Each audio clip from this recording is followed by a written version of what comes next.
I went to my boss and said to him, you know, I'm going to go do this crazy thing, and I'm going to start this this company selling books online.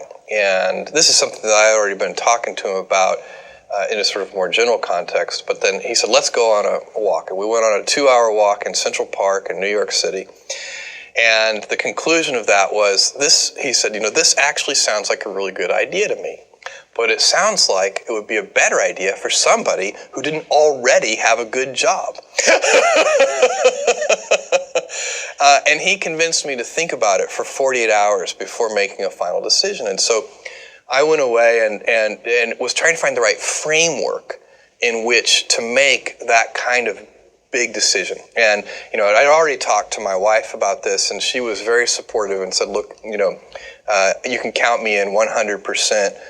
Whatever you want to do. You know, it's true. She had married this kind of, you know, fairly stable guy and a stable career path, and now he wanted to go do this crazy thing, but she was 100% supportive. So it really was a decision that I had to make for myself. And the framework I found, which made the decision incredibly easy, was what I called, which only a nerd would call, a regret minimization framework.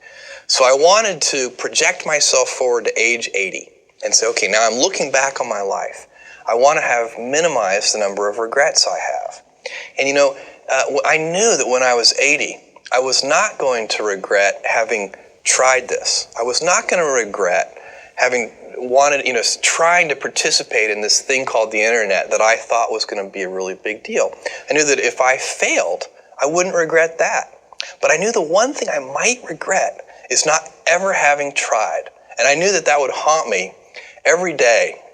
And so when I thought about it that way, it was an incredibly easy decision.